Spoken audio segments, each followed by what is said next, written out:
Supreme কোর্টে I-PAC মামলার শুনানি আজকে শেষ হয়ে গিয়েছে।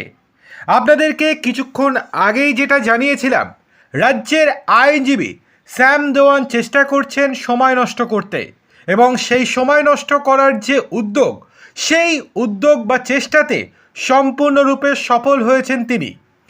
শ্যাম দেওয়ানের বক্তব্যের পর বক্তব্য রাখতে ওঠেন মমতা বন্দ্যোপাধ্যায়ের আইনজীবী কপিল সিব্বল।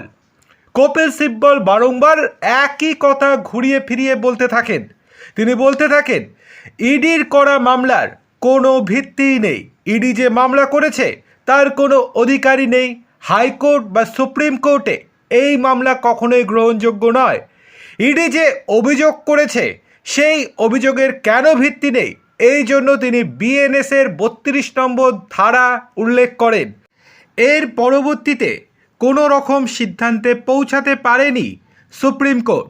তবে আজকে একটা কথা পরিষ্কারভাবে বলা যায়, যতই সময় নষ্ট করুক না কেন রাজ্যের 5 জন মহান আইনজীবী, তারপরেও অস্বস্তি এক ফোঁটাও কমেনি রাজ্যের মুখ্যমন্ত্রী মমতা বন্দ্যোপাধ্যায়ের। কেননা মৌখিকভাবে বিচারপতি মিশ্র কিন্তু পরিষ্কার জানিয়েছেন, একজন মুখ্যমন্ত্রীর এটা কখনোই করা উচিত হয়নি, কেন্দ্রীয় তদন্তকারী সংস্থার কাজে হস্তক্ষেপ করা।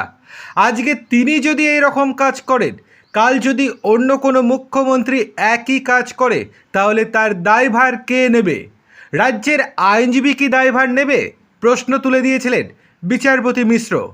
অন্যদিকে আগামী মঙ্গলবার এই মামলার শুনানি হতে চলেছে, অর্থাৎ 24শে মার্চ এই মামলার শুনানি হবে সুপ্রিম কোর্টে। সেই দিনও দীর্ঘ সওয়াল জবাব শুনবে সুপ্রিম কোর্ট। তার পরবর্তীতে কোনো সিদ্ধান্ত নেয় কিনা সুপ্রিম কোর্ট, সেটাই এখন দেখার।